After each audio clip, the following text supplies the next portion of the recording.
Hello, everyone. Welcome to our Mysticsense Series on psychic mediumship. Today with us is Gender Mystic from Mysticsense. Before we dive into our topic, could you please share a little bit about your spiritual background? Hi, yes. I'm Gender Mystic, also known as Haley, and I currently live in Texas. I run a couple of local farmers markets with my soul companion and spouse, and then I work with individuals on their spirituality. Life path, destiny is a big one. I love to help people that are looking for a little bit of guidance, a little bit of support. And so my spiritual practice is all about channeling messages for people, doing tarot readings, birth chart readings as well, really helping people get in touch with who they are in this incarnation and really allow themselves to develop as a multi-dimensional being, right? Because we all are. So that's what I base all of my spiritual practice on. Wonderful. I also do life path readings. I know how important that is for people to know where they're meant to be going and where they're at right now. Um, so that's great that we have that in common. Yeah. um, Yeah, thanks for sharing. So, our first question on mediumship is what is the role of spirit guides in psychic mediumship, and how can individuals connect with and communicate with them? So, I think the role with spirit guides is that they are meant to be there to help guide us, as in the name, but it's really at a time when I think we're most sensitive, when we're most open. I have experienced, spirit guides and guides of that sense since I was very young. I was a very open child who was able to connect with people very deeply, even at a young age. And so I always felt this sense of protection or almost like a guidance from like a force that was bigger than me. And it would come to me in ways that I would, were very relevant and things that I would identify with. So like unicorns from a very young age, I felt very guided to.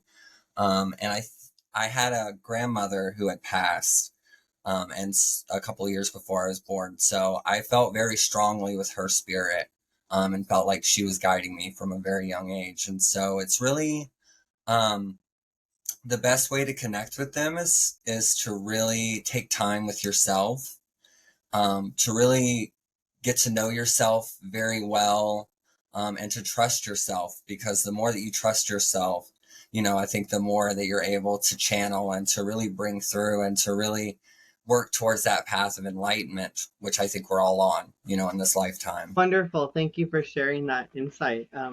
Yeah, I have heard before that spirit comes to people in a way that they understand best.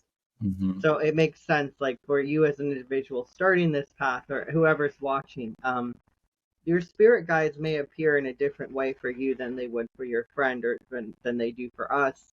And Yeah, it's because spirit comes to us in the way that we need to experience them. exactly.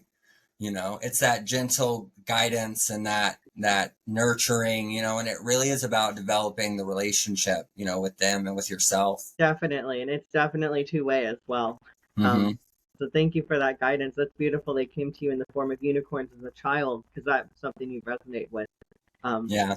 that's And wonderful. fun, right? I mean, Yeah, it makes sense, because and you may experience them differently as a child than you would as an adult too. It depends on, how you need to experience spirit at that time.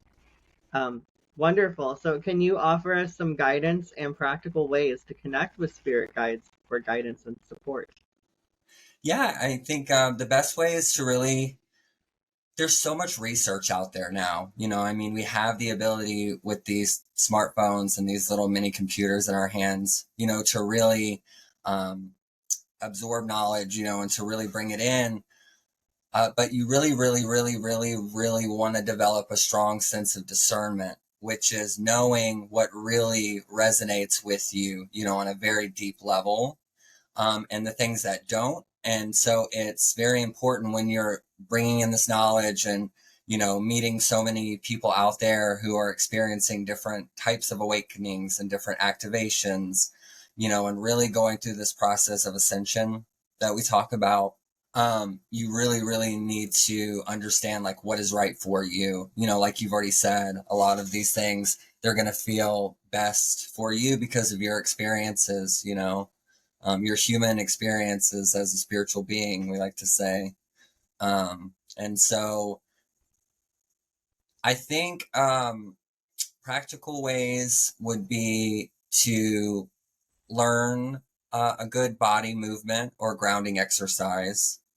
A lot of people, myself included, use things like yoga for grounding and to really connect with the body. But I also think like dance and movement is so important, because you really allow yourself to really get into your body, and to really feel every part of your body. And so being able to experience that, you're able to really open up your spiritual awareness and your channeling. And so you just sort of naturally, as you open up and talk about it, start to evolve and start to bring in a lot more. And sometimes it's a little overwhelming, and it's really important that you speak to that feeling of, I'm a little overwhelmed, maybe we should dial it down, maybe take it back a little bit, and so anytime I've ever done that, immediately it felt like a volume switch or something was turned down, and I felt much more comfortable, and it felt more of like a collaboration.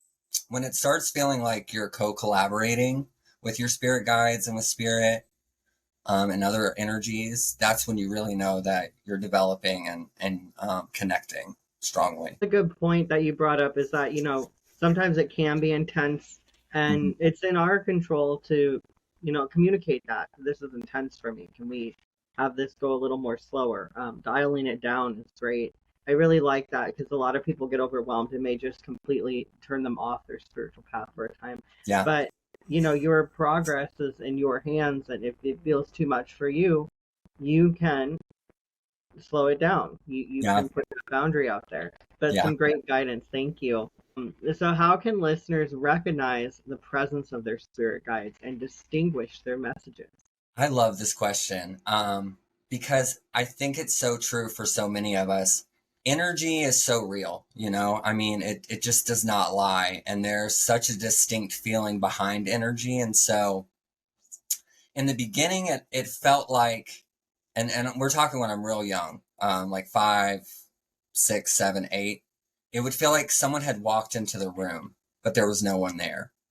And I have this tell, I think for a lot of mediums, we have a tell, or we have a thing that I give away. And so mine would be like, I would kind of look off to the side, like I noticed something, but there was nothing there. And so I would do that several times, and it would feel like, okay, there's a recognition of a presence here, And so as I became more comfortable with that, like 8, 9, 10, I started to have what were like visual Polaroid images or like snapshots that would appear. And so I would have maybe like a gender, or I would have like a physical feature or a name.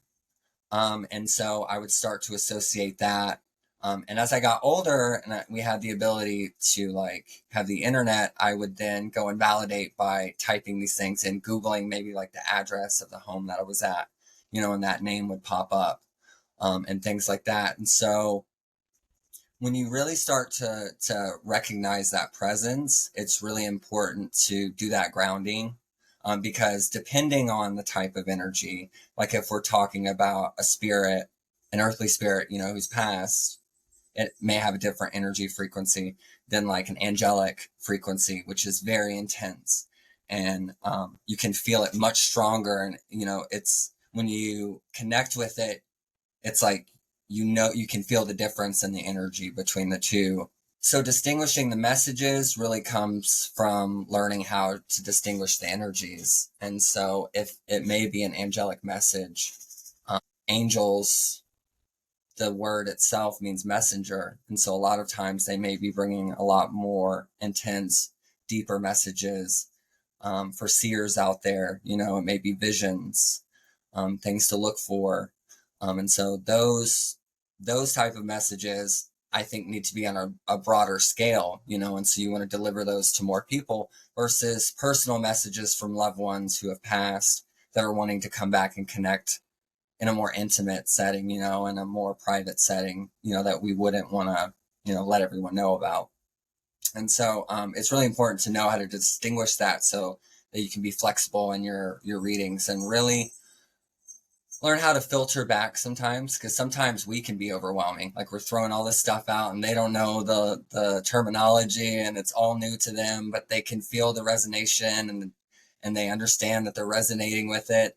And so a lot of times we have to learn how to kind of filter back and just, give them a little bit at a time. Yeah, for sure. Excuse me. I think we're gonna get into that a little bit later with when we come to validation as well. Yeah. More like, we're gonna dig into that a bit deeper in our next questions coming up. But how can listeners develop their mediumship abilities, and what exercises and practices are effective for this purpose? This is probably like the main part of the Right. podcast for a lot of people. How do I do this? Well, it starts with really learning to trust yourself. Trust the visions that you get, trust the imagery that you get.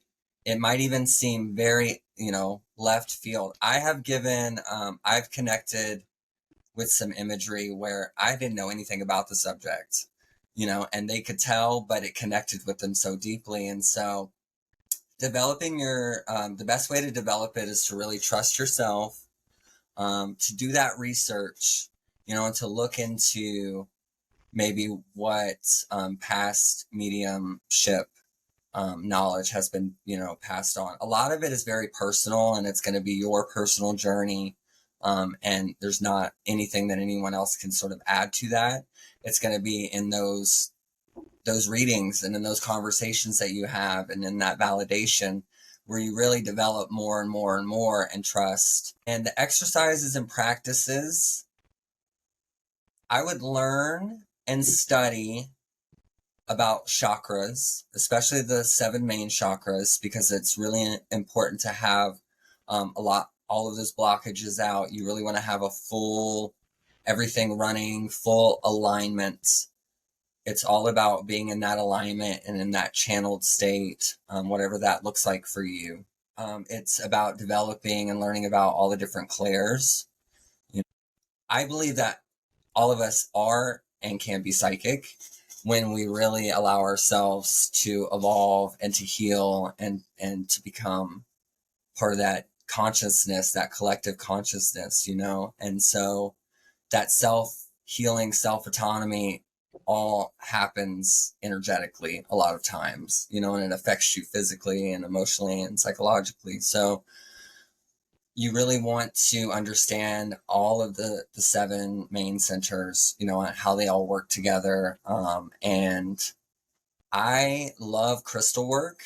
I think it's really important to understand and learn about crystals because they are of the natural earth, and so they do carry a different frequency. Yeah, I would say all of that. I mean, the chakra work is the most important, to really work on, to learn about, and how to develop it. And inner child play, that's always, that helps in my mediumship, especially when I connect with unicorns now as an adult, and it brings me back to my little kid. Even this conversation, is like my inner child, the little medium, getting to talk about it and be public and be on a forum, and to connect with people who are experiencing it as well, in a time when we can.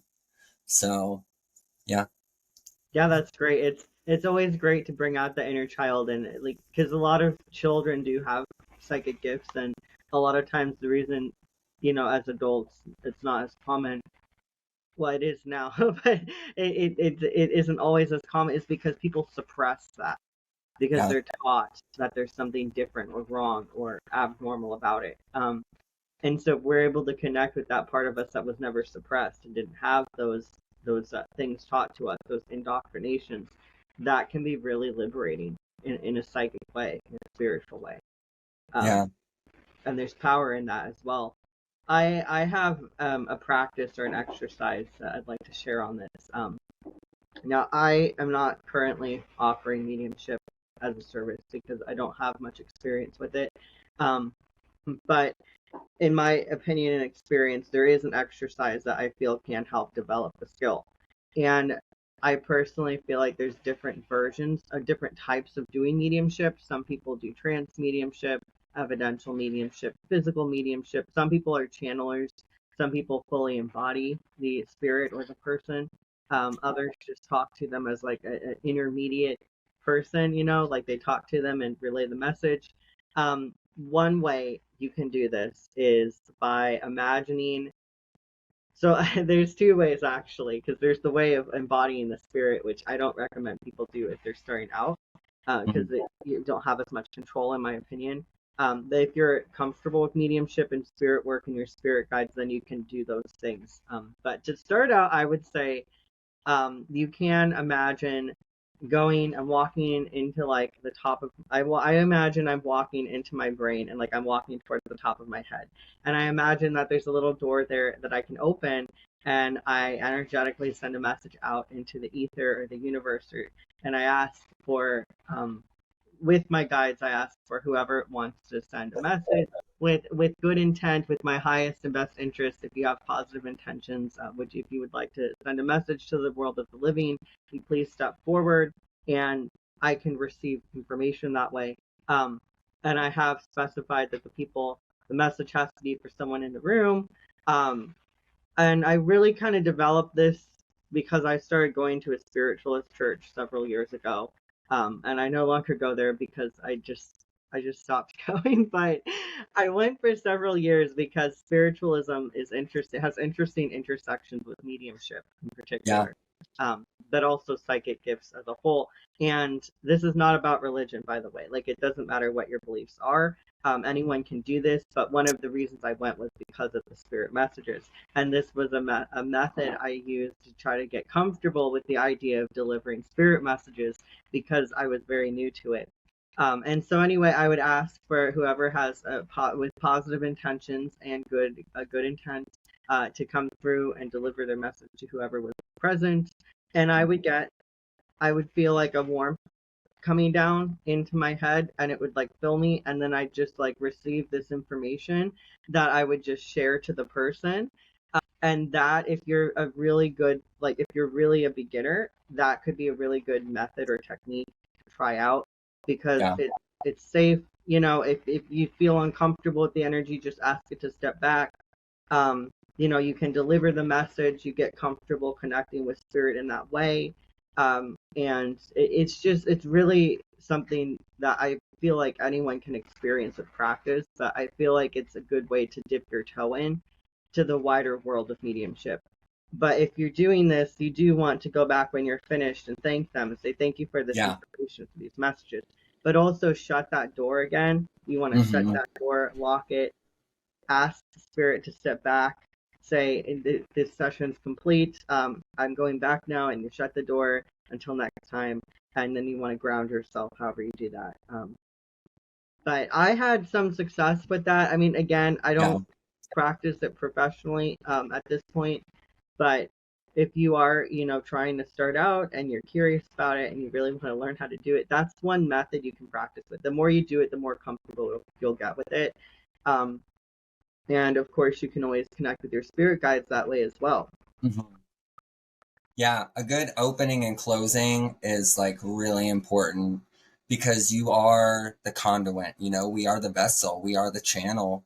And so when you do that, you're also setting that intention, and you're creating that relationship, with them. And also I just think ritual in itself is so beautiful. There's so much intention there, and it's such a nice moment to be with yourself and to really put something into the energy, and so yeah, a good opening and closing is so important, and for that protection. And the visualization of the white light is something that I have envisioned for a long time, probably since I was like 15. I started imagining that beacon of white light, as it would come through, and then I would feel that sense of opening up and deliver. I just in the last year have gotten kind of what you were saying, where it was like I felt, even in the presence of a stranger, like I have a message for them, and it would kind of gnaw at me a little bit if I didn't. And that's what I feel like, if you don't practice it, you know, you'll feel that longing of like, oh no, I feel like I really should have supposed to do that, you know, and have that moment. And so just recently, even in all my years of doing it, and working with it and evolving into it, you know, I've just now gotten to that point where I'm comfortable to just kind of walk up and start to have a conversation and make sure. Yeah. You do want to ask for consent though first from the person. Mm-hmm. I have a message. Would you like me to share it? May I Yeah. share you a message with you? Because you could really like scare some people Yeah. if it's someone you don't know. But also, it's it's just good to do that. And if the person says no, you can tell spirit, "I'm sorry, but this person said no to me," and Exactly. that can clear it out. And you did your part by offering, and that can clear the energy simply because you did ask and you're Yeah. communicating the result. And who knows, it may have opened them up to later on seeking someone or connecting with someone else, you know, and having that opportunity. And so a lot of times it's just planting that seed and knowing, you know, you did your best, you know, and then you're on mission still. For sure. I mean, you don't know if that person's going to be like thinking about, oh, what did spirit want to tell me? Like maybe I should have listened. I mean, it could open them up to a whole new path. You don't know Yeah. happening. So it's just interesting, the different ways that people can develop with that. And the more you do it, the stronger it'll get, the more confident you'll be with it. It's just really one of those things that you practice make perfect. Yes. And yeah, and I kind of feel bad because I don't do it because I know like if I practiced and worked on it more, I could probably do it well. But I mean, and it's up to you as well. How much energy and effort do you want to put into this? How dedicated are you to it? 'Cause it is something you need to do to improve with. Oh, yeah. It's good to pause sometimes, you know, and really fill your cup and take that time to self care and really regenerate yourself, you know, and evolve. Yeah. Um, Excellent. So let's go ahead and discuss the roles of meditation, automatic writing, and psychometry in developing mediumship abilities. Yeah. Actually, I get really excited about these things. Meditation, I have a different approach with meditation, because I think for myself, it's very hard in meditation to like quiet down the thoughts, you know, and like I would get so frustrated with myself because I felt like I wasn't clearing my mind or, you know, what am I not doing correctly? And so after some time, I sort of developed this idea that meditation is really taking a thought and allowing yourself to process it. And you have a few different options, I feel like, in that moment. And it's like, is this something that I really need to address? If it's not, and you know, it's not for you, you can just immediately, you know, let it go. Is this something? Yes. Go ahead and take that time, unpack it, process it, go within. Sometimes you don't know how you feel, you know, and so I don't know is perfectly capable. And so in my meditation, it's really about centering myself. It all starts within and works its, you know, and comes out. So it starts in the center and it works itself out. So, in that meditation, it's really about connecting with yourself, really grounding your energy. I do a lot of meditation at the beginning with my readings with my clients where I will take a moment. Let's get in your body. Let's put everything back that we can put on pause priority wise that we don't have to deal with.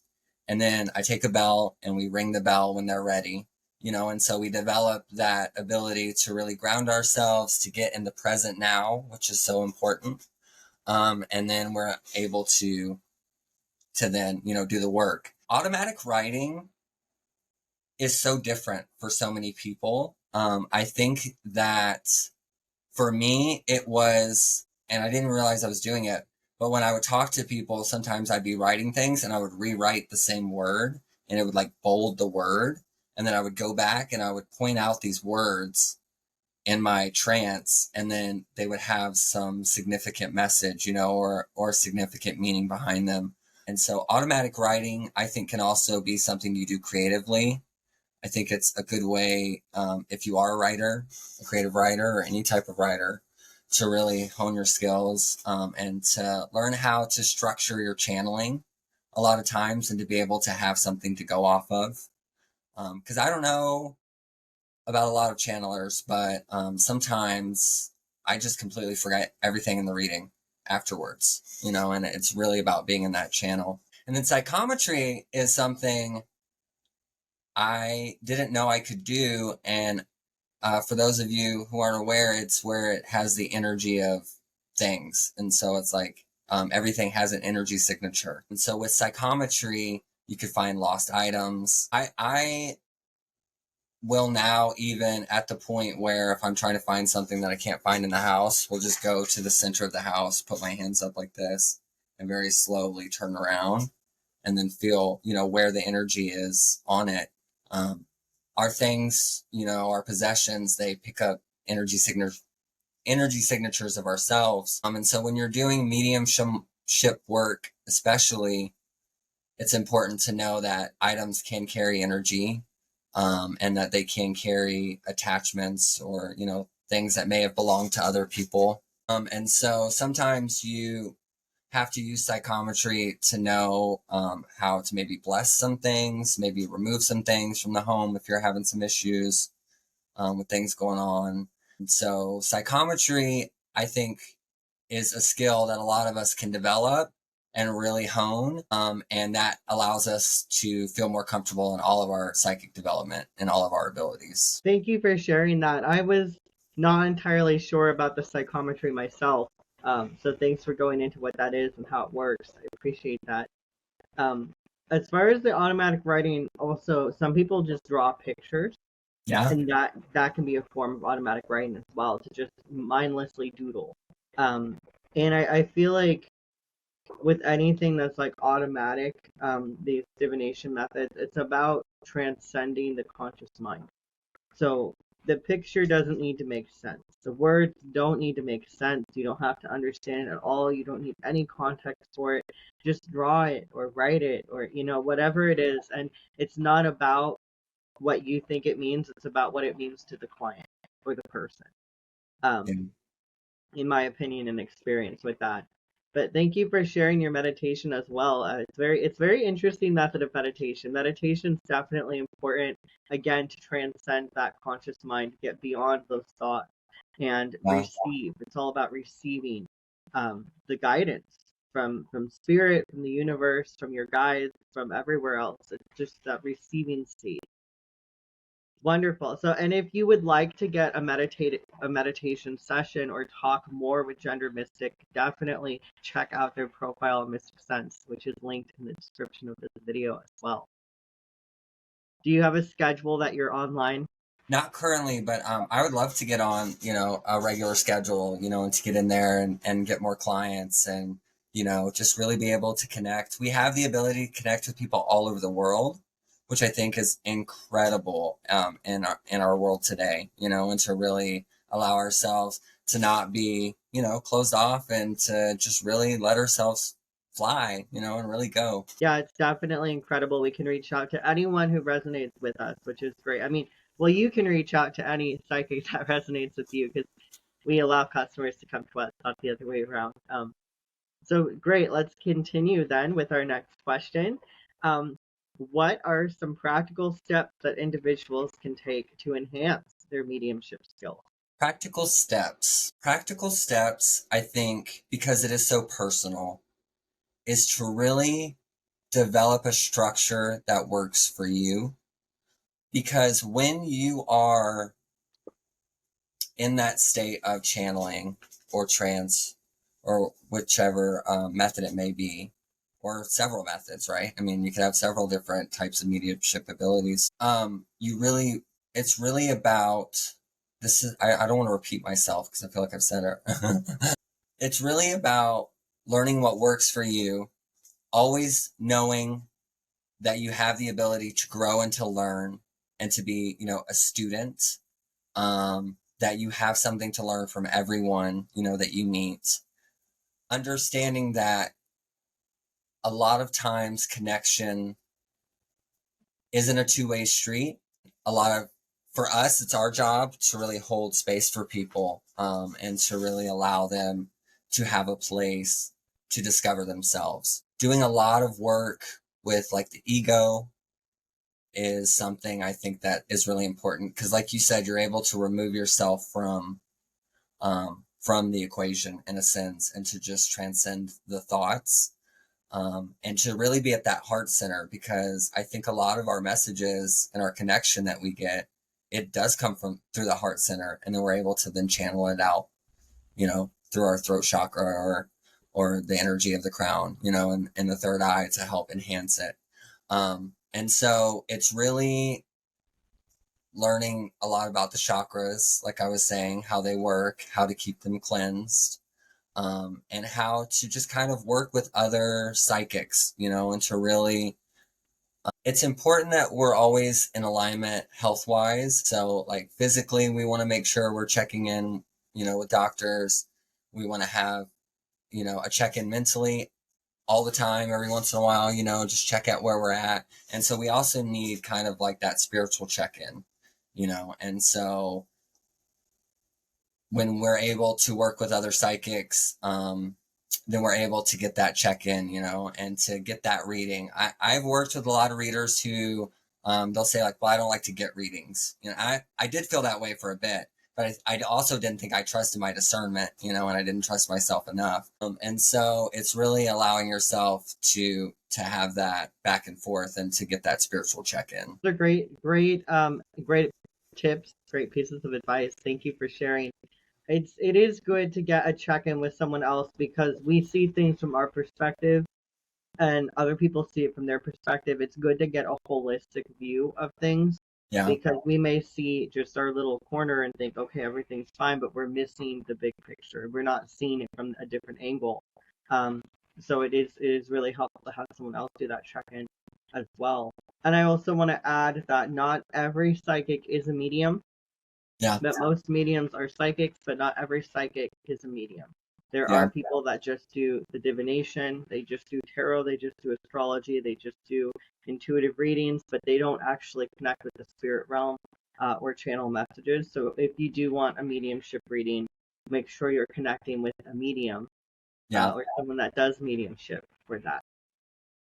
Yeah, because those mediumship it's so personal, and I think there's such a responsibility with it that we have in that connection, in those messages that's much deeper rooted, and it's something that people carry with them, sometimes they say it changed their life, especially when you're able to tap into something that maybe they haven't processed or healed in 20 or 30 years, and something that they never told anyone. And that's a responsibility I think that we have, that we really have to take into consideration and take very seriously. And I think when you reach that point of understanding that, how important and what, with great power comes great responsibility. And so when you're able to learn and to process and to show that you can carry that responsibility, it develops, and I felt a sense at one point where I even felt my ancestors, my guides, like everyone was like cheering me on from the other side. They were like, you were doing it, you're doing the work, like, you're really evolving, and it just really felt like I wasn't just protected, but I really had a huge support system behind me. And so, there's a responsibility in that. Yeah, definitely for sure. And sharing these gifts is really a gift to Yeah. share with others. It's a privilege to be able to have these abilities to share with other people to help people. But it is something that we need to take seriously as well, because you don't know how that message is going to affect someone. Yeah. And it does. I mean, Yeah, 9 times out of 10, it really does. It could change their whole life, you know? yeah, for sure. And we have to consider that too. So, why is validation important in mediumship readings, and what techniques can be used for validating messages? Validation is really important, I think, for the reader, to know. For me, it has always signified I'm exactly where I'm supposed to be. I'm doing what I'm supposed to be doing. It gave me that sense of purpose. It really allowed me to continue to evolve and to trust and to develop. And validation is important for them because it allows them to understand when we say things like energy is very real.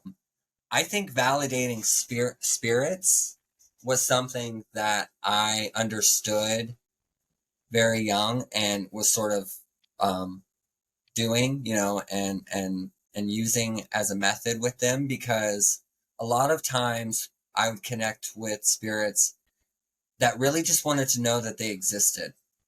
Like they wanted to know that this was all real and that they had had a life and that they very much existed. And so when I would have that conversation with them of, yes, you were here, it happened, that sense of like, if you're ready to move on, you can move on. Sometimes it would happen that they would come through to give those last minute messages. Validation's really important, I think, for those who have just newly crossed over, because I have experienced like full apparitions that were people who had just passed, like a few minutes before, and they had almost a confused state to them, and so um, sometimes it was to let like a family member know a few months down the road that was dealing with grief, like I just want to know that they were okay, and that when they passed that they were at peace, and you're able to validate that, and to give them that, and to give them that sense of peace, and to let them know, very much so. A lot of times I receive messages or downloads for people for a later date, and I wait for spirit because of that consent, you know, and I make sure that I check in with them and let them know, hey, I got this message a while ago, but I felt like this may be the time. Do you think so? And, a lot of times it was, and it's about trusting that it doesn't have to be immediate, the validation. A lot of times it can come later on, and it's still just as validating as if you had delivered it, the 2 months prior when you received it. Very interesting. I haven't heard about that delayed um, messages before, but it makes a lot of sense that divine timing also plays a role, and that these things come to us when we really need them. Yeah. Yeah, When thank you. we're ready to receive, you really have to be in that energy of receptivity. And as a medium, you really learn where to meet people where they're at, and if holding that space is for 2 months, I will hold it. It's like a little storage unit. I will hold your messages here, file them away, and when you're ready, spirit will let me know, and then I'll reach out and check in and see how you're doing. And a lot of times, there's that validation for me that like, okay, yeah, I think they're ready. Yeah, that's great. And I want to mention also with grief, a lot of people that seek mediumship readings want they're experiencing grief of a lost loved one, and sometimes it's not a good time to get a Yeah, mediumship reading when you're grieving. It's good to give yourself time to process those feelings, process those emotions, process the loss before you seek a mediumship reading to connect with the person. Not just for you as part of your grieving process, but also for the person that passed, because they're also going through a lot of transitions yeah, uh, into becoming, where they're headed next, whether that's their next lifetime or whatever you believe in. That's a process that they're going through as well, and they need time to experience that too. Um, so yeah, I always tell people, like the people that I have close to me, if you're gonna get a mediumship reading to connect with someone, it's best to wait at least 6 months to a year, because that gives you time to grieve, and it gives the person's energy time to process their next existence. And then once you're in a better place, emotionally after that grieving period, you've accepted it, you're okay with what happened, then you can go ahead and connect with the medium to talk to that person. yeah. The 5 stages of grief was something in my experience with a lot of people passing, but it was something that I realized and recognized as a medium that's really important, that I would impress on other mediums to learn about. Learning what are the 5 stages of grief, how can you acknowledge that in a person so that we're never taking advantage of them in their grieving state. You know what I mean? When you're able to recognize, like, okay, they have not reached acceptance yet, right? Like they're bargaining now, they will trade everything just to have a moment back with them, that kind of thing. You really want to, take that pause and say, okay, I think we should wait. Let's wait until, a later date, and to really see where we're at, in a bit. But still check in if you're a friend of theirs, you know what I mean? Also, grief, I think, happens not just with those who have passed, but maybe like in a relationship, or maybe like a version of ourselves, or closing of a cycle is something recently that I've really learned, that has grief to it, and really going through those stages. So really learn about grief, and where people are at, and to understand, what that looks like. Yeah, definitely. I completely agree, 100% that we, some of us may be grief counselors, but as mediums, being the counselor is not the job, really. Yeah. Our message is to deliver information, messages from the other side. It is not to sit there and be a grief counselor. It's not to be a therapist. And it may sound a little harsh to some, but really, practically speaking, a lot of us are not qualified to fill that role of grief Yeah. counselor. We're not qualified to be the counselor person. Um, and as a medium, that sometimes the best thing to say to a client is just, "I'm sorry, but why don't we meet at another time, or we'll talk in a few months." And because Yeah. again, grief does play a role. It plays into the energies.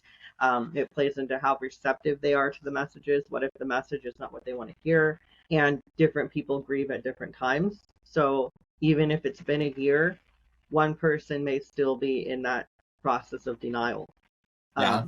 Another person might not be, but you really have to look at these things as, am I dealing with grief, or am I dealing with someone who is fully ready to accept the messages? Yeah. Very important. Very Um, much. yeah. And the validation, since I want to go back to what you said earlier when you were young. You said that you would look up the address and see if that person lived in the house, or look up the person's name that you received in your mediumship reading. And that is a great way to validate information. Yeah. That's fantastic. If you are just starting out, that is a fantastic way to validate. Is what I'm receiving, like, how, not how accurate, because you don't want to doubt yourself, but is there evidence of my Yes. impression? And that can really help your confidence as well. Especially when it gets really deep, like specific. Like an example of for me was one time I lived in an apartment in Kentucky, and I felt an energy of these two. I felt several energies in the home. I felt an energy of two children. I felt an energy of a woman, and I felt an energy of a very strong male presence. But they weren't related. That was the weird thing. It was like this wasn't a family, and so I couldn't figure out, like, why would they all be here, but they're not related, but they're all together. And so when I did the research, I found that there had been a house fire in the original home that stood on the property about 120 years before, and it had been a boarding house. And so these were all different people because of that. And so when I was able to validate that energy and understand it more, I was like, wow, you could really distinguish the difference, and create a history. And that's where you really know that you're channeling, and you're really tapping into something that's there, and that energy, and really strong, and trusting yourself. Yeah, for sure. That's very interesting. And sometimes people don't realize that, these places that we live in, like, okay, you might have a new house that you're living in and it might be really haunted, and you're wondering, why is this house haunted? It's brand new. It's not the building, it's the location. It could be, Yeah. again, that site, the plot of land where something happened.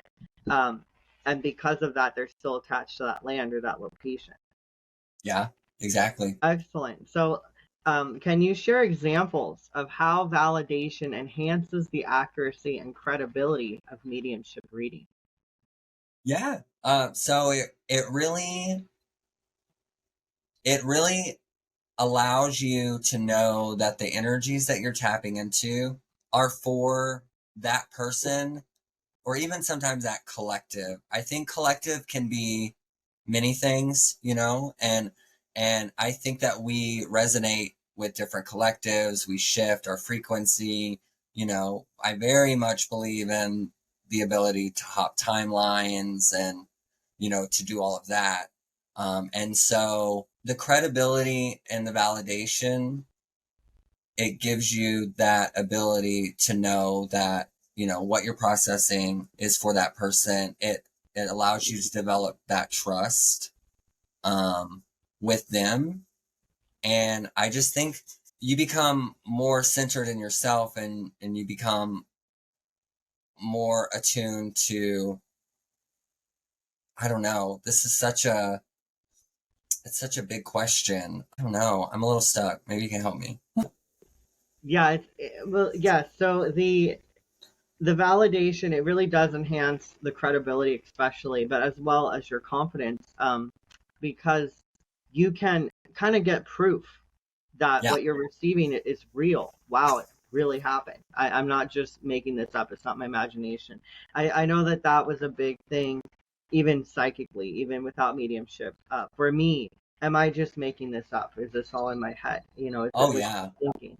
And I feel like that's what causes a lot of people to get kind of like stagnant in their progress or not want to do it because they feel like they're just delusional or something. And I feel like society kind of tells us that a lot too. Mhm. Sadly, unfortunately, it's very unfortunate. But being able to validate what you're getting and get proof of it. Again, Googling the person's name that you receive in a trance state, or if you are automatic writing and you draw a very particular house, perhaps maybe find that house online. Where was that house? Was it where you live? Was it, does it connected to a person in your life? Those are all ways that we can validate what we're receiving and that it's real and that it's actually it's not just in our mind, it's coming from somewhere and it's real and it actually happened. And we're not making this up. And especially with critics, like, now I love to give readings, psychic readings, not mediumship readings, but I love to give readings to critics and people who don't really believe in it, people that are Oh, skeptical. yeah. Because okay, so you might not believe in it. Maybe you think it's all made up, but if you're willing to try it out and you have an open mind, um, that validation can really be mind blowing. I have Oh, seen yeah. people cry because I used to give readings in person. I have had people cry at the sessions because they didn't believe in it, and I told them something that was just really accurate about their past. And it is powerful to be able to shift someone's entire worldview that way, all Yeah. because you had the validation, you had something credible, you had proof. Um, in whatever you said. And sometimes as the psychic, I might not realize that that's validation, but they know it is because it's too specific to what they're experiencing. Um, Yeah. I feel like validation can happen that way, but I also feel like evidential mediumship is a big thing, and that's where people, they get a detail about the person's life, or they get a picture of like what they look like or something. They're able to describe an aspect of a situation, like um or well, one time I was giving a reading, and keep in mind I don't do mediumship readings. I'm gonna keep saying that. Not yet. I'm gonna keep saying that, and like Like, it's the not, more I say, not trying to start a list, y'all. the more I say it, the more I should do it, really, because like I really think so. Yeah, because all the it's kind times of, where I've said I'm not a whatever, that I yeah. ended up being. No, it's like, I'm not a medium, but there was a time I said this thing. But I channel messages for Yeah, people. I don't do it professionally yet because of the confidence and things like, and the energies. I'm not ready to deal with those kinds of energies right now. Well, and that responsibility, like you said, Yeah, I mean, that's really what it is. It's not that I can't do it. It's just I'm not ready right now to be dealing with, because it's very different from a psychic reading. It really is Yeah. energetically. Um, Both of Oh, them yeah. are beautiful energy work, but it is very different. But anyway, I have a good friend, and her grandfather passed, and she really wanted a reading. She was in the grief state, so I probably shouldn't have given her a reading, but she was a good friend. So I said, okay, I'll try to connect with them. And she's from India, so her native language was not English, and I only speak English. And so I got this word, and I didn't know what it was. So it was like, I had no idea. I said, I keep hearing this word, and it kind of, it sounds like this, and I said it, and she told me that that's a word that he used to say in his native language, to them. I don't remember what it meant. It meant something. But anyway, that was validation for her because I had no idea what that meant. There's no way I'd know what that word was, you know. And the fact that it kept coming through the message, and like I, instead of doubting it and saying you know, this, I don't do mediumship, you know, this thing is coming through. That the fact that it meant something to her, and it was actually a word he used to say in his life, that right there is really evidence that yes, I was connected with him. You know, there's no other Yeah. way that I would know that he said that word to them. Um, and that's just one example. And I feel like it's really important for people doing mediumship that don't doubt these things, you know, because Yes. that is your evidence right there. You're asking for evidence. A lot of people say, give me a sign that this is really so and so. That's fine to do. But when you get that sign, don't doubt it, you know. Don't doubt it.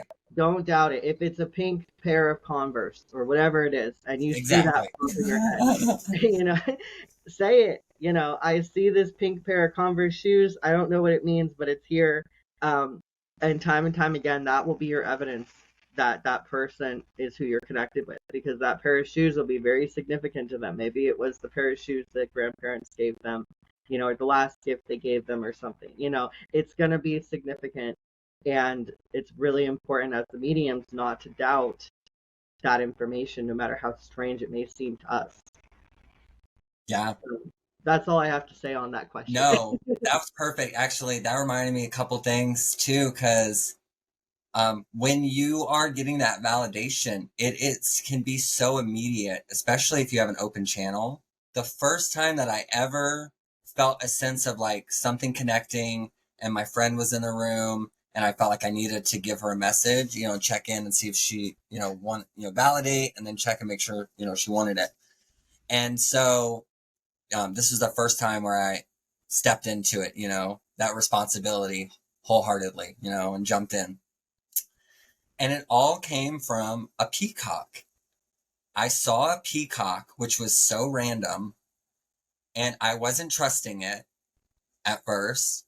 And then, but I felt the sense of the energy, and I was like, this is very strong. This energy wants to connect, and it felt angelic, like it felt that strong. And I knew, like, okay, I've got to see about this. And so I just asked her, I was like, I don't know why. I was like, I think I'm receiving a message for you from someone. Are you open to receiving it? And I've known her for a long time. She's gotten a few readings from me. And so she was very open. And I said, I'm seeing a peacock. And she immediately started to tear up. And I was like, what? And she's like, she was flipping through a coloring book. And she's like, I'm looking for this peacock that I've been coloring.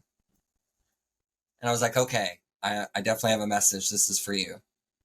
And it ended up being her uncle who had passed before she was born. And the reading was so strong because he was trying to show me that like he literally had like received his wings, was what he was showing me. Like, I'm here. I've been working as a guide, and and now I've gotten the ability to like get my wings. And it just was so powerful for her. And she like hugged me afterwards, and she was like, I just needed that so much, and I didn't know. And, she had never met him or anything like that, but she just very, very felt strong and connected to him her whole life. And so that was an immediate thing where I realized like, this is an immediate channel happening. This is something that I need to tap into now and trust and really, to dive into. And the other thing was I a couple months ago had my first, Spanish reading. So I don't speak a lot of it, but the woman that I was giving the mediumship reading to, whose husband had passed, she only spoke Spanish. And so she had brought her daughter, who I'm close with. And so she translated most of the reading for me, which was so incredible because then this woman was able to get back in touch with who she was before the marriage. And it just became this whole recognition of self and like going back to the things she loved, and the things that she had lost, and like really finding her identity and who she is now. And we were able to do all of that without me having to speak the language. And it just worked out so perfectly without me even knowing it was going to happen. And I just felt incredible about that we were able to still have as intense of a healing session and a reading, because my tagline that I have is, come for the reading, stay for the healing. And I think it's really important that when a lot of people have readings with me, it very much is an activation.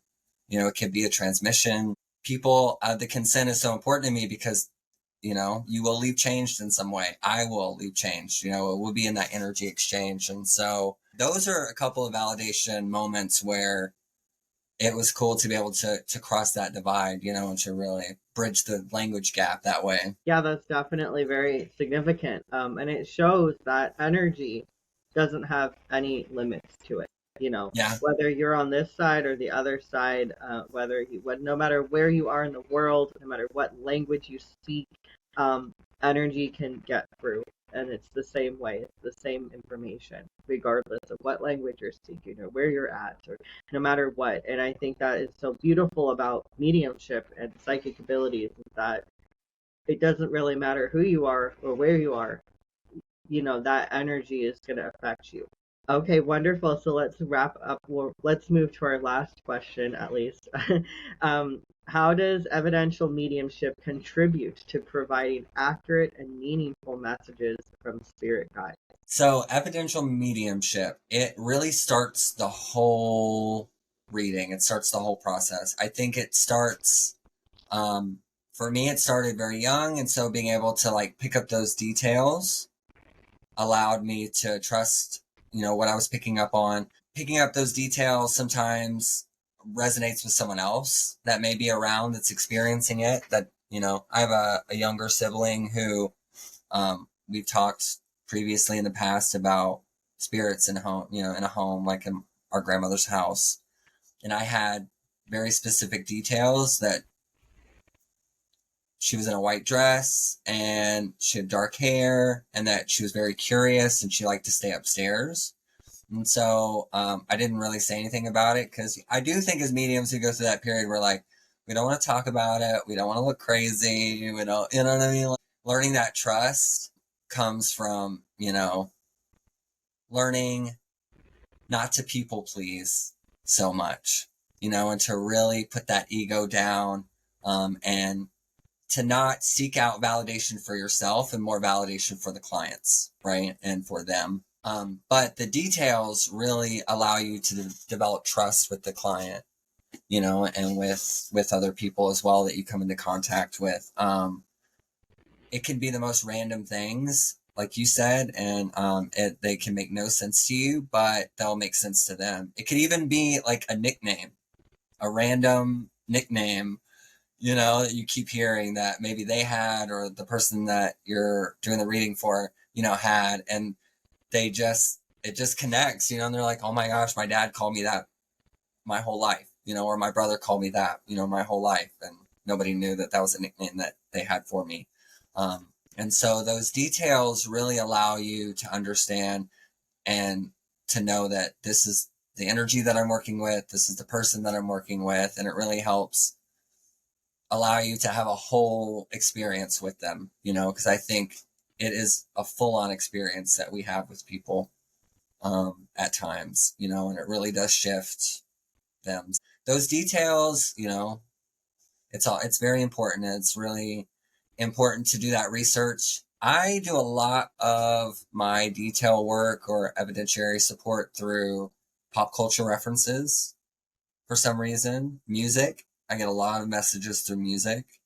So I'll do shufflemancy with people, which I don't know if that's a lot of people know about it, but that's where you use you create a playlist of songs that you resonate with that you feel like need to be on these lists, and then you go in, you have the client pick a number 1 through whatever, you click shuffle that many times, and then you hit play, and then you get, as details and messages come through the lyrics of the music and things like that, you give those. And so a lot of times that evidentiary support I found through the music, and through the song that came through lyrics, and so I'm giving the reading and I'm like, oh my gosh, this lyric just said that, like it may have run in my family until it ran into me.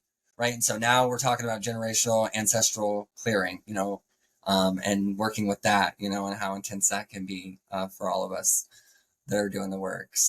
Yeah, it's very important to really set the stage in the sense, and to really allow yourself to have to start that whole experience and to make it very personal for them. Really like that, using music as a divination tool. Really, I hadn't heard about that before. It's very fascinating. It kind of reminds me of bibliomancy too, where you use a book and they just like, you know, um, Yeah. flip through the And pages. you like flip to the book. Yeah. And then yeah, I love that. There's so many ways that we channel, and I don't think that we realize we're channeling through it, you know? I do a lot of work, and love to talk about dimensions.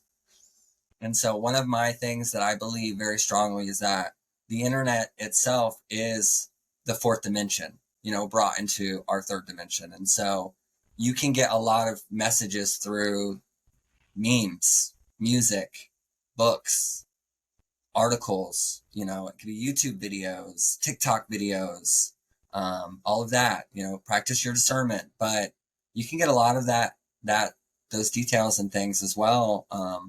You know, just having had all that knowledge. And so they may love SpongeBob, but you never watched SpongeBob and you're seeing SpongeBob. And you know about it, you know, and so it's really important to be well versed in all of that. For sure, excellent. Um, so wonderful. Is there anything else you'd like to add?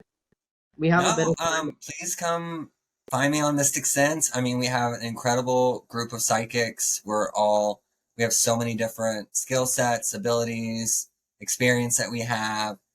It's really the only place you can find me. And I like that, you know, I keep it professional that way. And so, yes, Mystic Sense, it's an incredible website, and, it is something that we're all so very grateful to be a part of. And For you as well, sure. Phoenix, for all of your series and all of the work that you're doing to get this knowledge out, you know, because Thank knowledge is you. power. Thank you so much. Yeah, I don't know everything, but someone on Mystic Sense does. You know, it might not be me. You It know might enough. someone knows, right? I think that's what's great about this. So yeah, I know during our initial interview you mentioned about doing a sample reading. We do have about 20 minutes if you'd like to do one. Or Yeah, yes, I'm no, all set I don't up. want to put you on the spot, but if you'd like to do one, we do have 20 minutes. Um, and that way you can see how Gender Mystic does mediumship reading, or readings in general. Doesn't have to be mediumship. So then you can get your own session on Mystic Sense as well, right? Yay, okay. So anything I Well, need to do? yes, actually, we're going to take a moment and we're going to just get into our body. I just take some time, clear your mind of everything that you can clear it. We're going to pause on anything that's not a priority and let it take a step back. And we're going to allow ourselves to receive all of the messages that we're meant to, that we receive them with light and with support. And when you're ready, take your time, count down from 3, 2, 1, and I'll go ahead and ring our bell and we'll begin. Do you want me to count out loud? Sure. Yeah. 3, 2, 1. Thank you so much. Okay. All right. Let's see. We won't just keep this to Phoenix. Let's see what we have for the collective. What are some energy, some things we should look out for? Maybe what can we look for this summer? All right. So we are starting with the 9 of Wands. These are my Disney villain cards. Okay. 9 of Wands. So we are coming through a period currently of juggling quite a bit. It has been full force. Things have been going, you know, strong. We've been putting a lot of action. You know, wands are all about action. They're fire. We are coming to the end of a cycle. So 9 is all about end of a cycle. And so we may be coming to the end of this period of just really like push, push, push, push, push, push. No time to rest. Really got to get this done. It has affected you. I'm going to read reversals a little bit. It's affected some of us a little bit energy wise. So we like being that, you know, bubbly, the sun energy, you know, excited, a lot of motivation.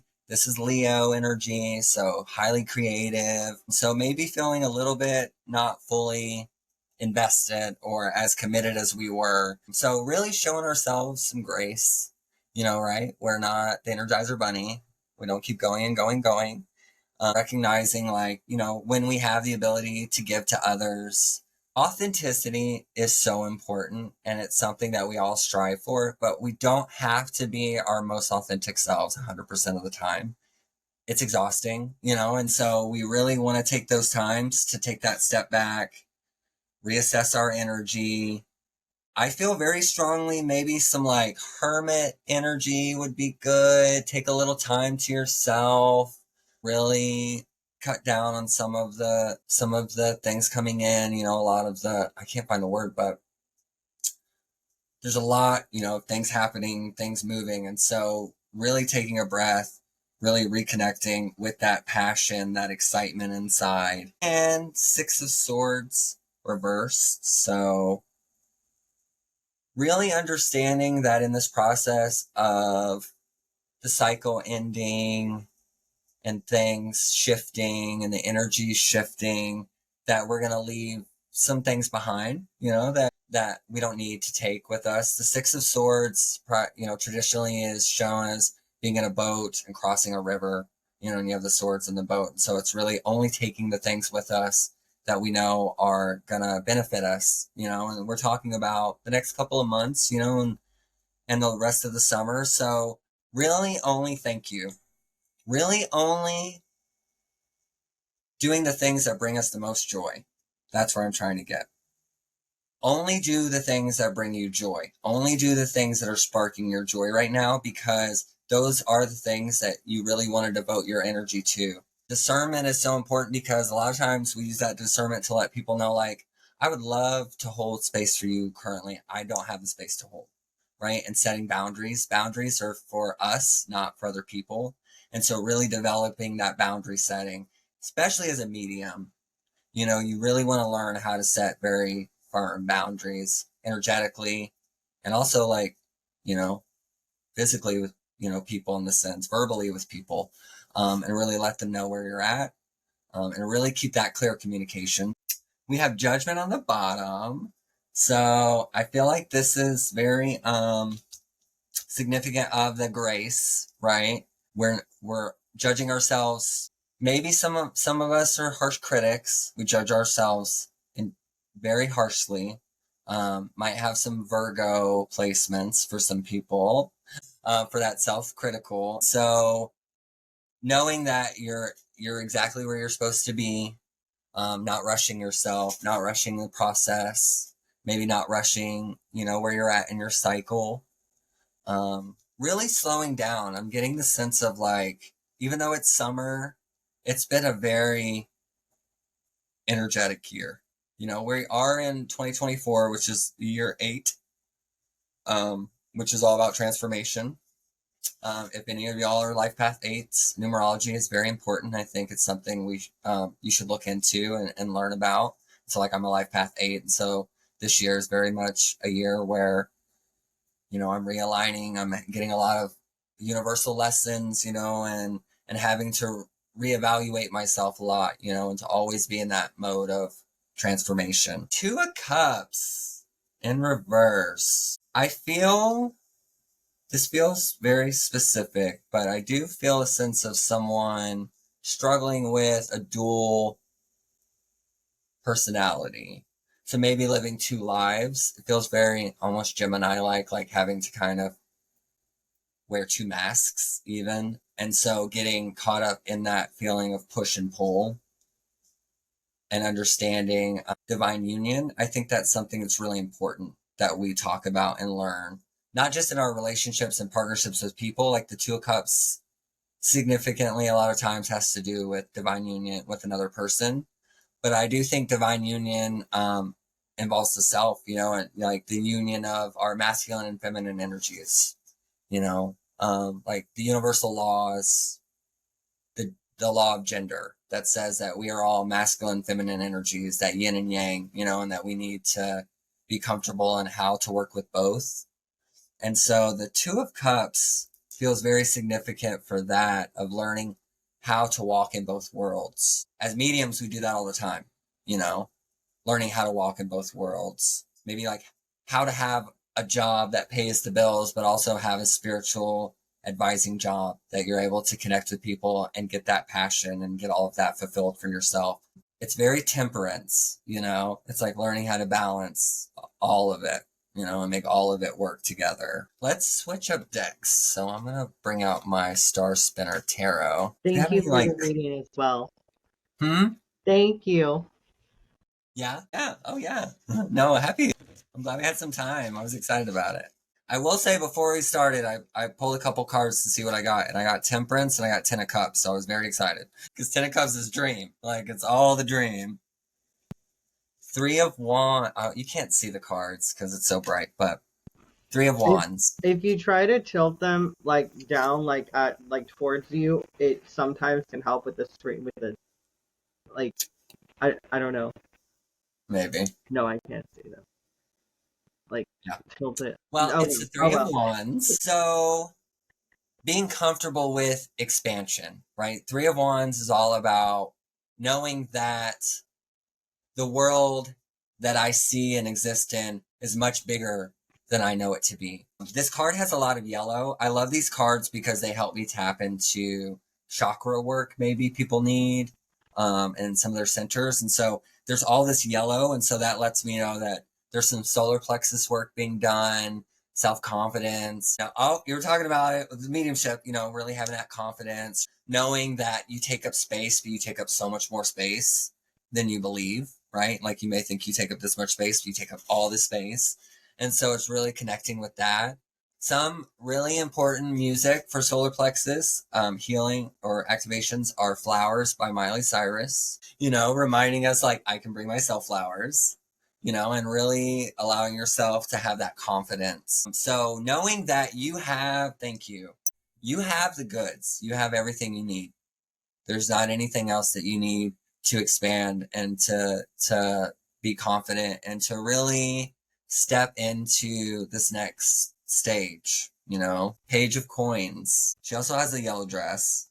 But this is saying sometimes when we start something or connect something or we start a new cycle or we're letting go of a cycle, like maybe here, we get fixated and tunnel vision on little things. So I'm getting, don't sweat the small stuff and really know that everything is happening. Thank you. Life is happening for you. It's not happening to you. And anything that's not meant for you, you'll release. And if you don't release, a lot of times spirit will release it for us and will remove it for us because it's not meant to be in our path anymore. We're not aligning, you know, with it and in that frequency anymore. So don't get so fixated on the little mistakes or the little hiccups or the times where you may fall into the same behavior pattern, right? But you catch yourself, right? And it's all about that awareness. I think it's so important people understand that spiritual awakenings are about awareness, and that when you start it and you end it, you're in a completely different state of awareness. And that is a major part of what it is, you know, in that shift. And so it's all about learning how to be aware and also the awareness of others, you know. So and you know, if they're able to receive and all of that. I feel like a lot of these messages are things that people, you know, are able to digest and able to take in, you know, and aren't things that are, you know, gonna, you know, make them feel called out. Because we can feel very red, you know what I mean? I feel like with birth charts, I always tell people like, you're reading the chart, but sometimes the chart reads you. It really reads you, you know, and it really speaks to some things. And you're like, oh my gosh, how is this talking about me right now? Like it knows me. Eight of Cups. Oh, so yeah. Just knowing that the things, you know, just walking away, exactly what I just said, walking away from the things that aren't serving us, knowing that they, you know, no longer align with who we are, and not feeling, I feel like sometimes in those moments we feel selfish or we feel like we're being selfish. And I like to tell people you're being selfless in that moment. Because sometimes we need to release people because they're only able to heal not in our presence, you know, and they do healing. And I have encountered a lot of people who we've come back together years later and they did feel, you know, that sense of healing and, you know, never forgot me or things like that. And so, yeah, I think it's good work, you know, it's good work. Seven of coins. Well, we will, let's see, we'll do that as our last tarot card, and then I'm going to pull an oracle card for any guidance. But seven of coins, so it has not been in vain. The work, energy, no matter what we do with it, goes somewhere, you know? And so I think that's really important that we understand that what we put out, we do receive, very much so. And intention is everything. And so even if it's not showing up in the way that it seems like it should for you, a lot of times it shows up in the way that it's meant to, right? This is for the Page of Coins as well. Attachment isn't about not owning things, it's about things not owning you. And so it's very important that we learn that people, places, and things, you know, detachment is, you know, them not owning us. All right. These are the Love Who You Are oracle cards. I love these. They really help people remember who they are. I feel like it's such a huge cheerleader deck. A lot of people that I've done readings, they love this deck, readers as well. But it really is something that reminds you of, you know, a lot of who your power and some. Who is the author of that, please? This is by Angie Sullins, and the art is by Silas Tobal. Okay, and it's called Love Who You Are. Love Who You Are, and it has a giant moth on the front. Okay, thank you. Yeah. Yeah. Sometimes we see the cards, we're like, we need that deck. It's like, who wrote that deck? Yeah, no, I'll tell you my favorite card afterwards. We'll see if it comes out, but I'll tell you my favorite card in the deck. I have several, but. And we want to look at the time too. I have been seeing everywhere sunflowers, and the first card that came out was a sunflower, and it says radiate gratitude. And we'll do one more. Follow your bliss. Okay. The number 16 might be significant to someone for radiate gratitude, or 1 6 equals 7, so 7 maybe. And I'm going to read the book because it's so beautiful. This is a moment to set aside any concerns or distractions. Allow your circumstances, stresses, and challenges to be tucked away for a bit. This moment is about the sacred, intentional pause that can create gratitude. Take account of all the dreams you once held that are now your reality. Think of all the people, places, and events that had to line up to grant your wish. From the sun that creates enough energy in a single day to run the machines of Earth for 1,000 years, to the oxygen so freely provided by the planet, filling your lungs in this very moment without any effort on your part. The universe conspires to delight you, and there are a million unseen forces moving in concert right now to support your life force. You know, I think that's so beautiful to imagine, like your spirit guides and your ancestors and your galactic beings, right, that you may connect with, energies, angelic, that they're all in this like orchestra and they're all playing for you, you know, and together in this beautiful symphonic piece that is co-collaborating, you know, with all of it. Gratitude is so important, you know, and we see gratitude in so many different ways. And it's something that I think people should practice regularly, you know. I try to wake up every day and I think of 3 things that I'm grateful for when I wake up, you know, before I even wake up, jump out of bed. And that has always kept me in a state of receptivity and also, you know, the ability to release and surrender. I think surrender is so difficult for people sometimes, but there's such a joy and such a feeling of victory and freedom, you know, when you really, really surrender and release a lot of things. Okay, before we run out of time, follow your bliss. Number 11. Just as a bear can follow the trail of honey, so can you follow the trail of your bliss. It has a particular scent, specifically made to lure your soul onward. It's not a time to consider the practical reasons and logical explanations. This is a time to hone in on what fills your heart with glee and to move in that direction. Your joy isn't selfish. Happiness is contagious. So when you follow the bliss of places, people, and events that inspire you, you're actually creating more space and permission for others to follow their own bliss too. Yes, very much that. Thank you so much. follow your bliss, follow your joy. Your joy isn't selfish. That's what we were saying before. That's validation right there in the card that says, it's not selfish to put yourself first, or to take a pause, or to take a step back, or to put some things down, that maybe you have too much going on. And I think Fills Your Heart with Glee wanted me to just remind everyone about the fact that we are heart-centered beings. We really are. And a lot of the work that we do as psychics and mediums comes from that heart space, and our connection with people and our ability to change people's lives and to connect with them all over the world, on Mystic Sense. And so I think it's really important that, follow your passion, follow your glee, and really, learn how to protect yourself, especially if you're doing mediumship. Yes, absolutely. And protection is not that difficult either. It's all about setting that intention and those boundaries before you start. Yeah. It's not this Yay! hard thing you have to do. It's actually quite simple. Just, put out intention. I only want positive entities as my good intent, and then close it off when you're done. And that's your protection. Yeah. I mean, setting verbal boundaries with people is so much harder. Yeah, it's also important. That's a life lesson. Yeah. His boundaries are protection, whether it's spiritual or not. Same Exactly. thing. Thank you so much. Thank you. So this is Gender Mystic. You can find them on Mystic Sense. The link is in the description. And thank you so much for sharing your expertise with us and sharing this hour and a half with us. And thank you so much for the sample reading as well. I really appreciate it. Thank you. Just such an honor, and that gratitude, we speak of it. I feel it so much every day, and I hope a lot of y'all on your journeys have so many blessings, and if you're ever lost, if you ever need a friend or some guidance, please come find us on mysticsense.com. Yes, absolutely. Thank you so much. Hope to see you soon. And this wraps up our episode. So go find Gender Mystic on mysticsense.com today.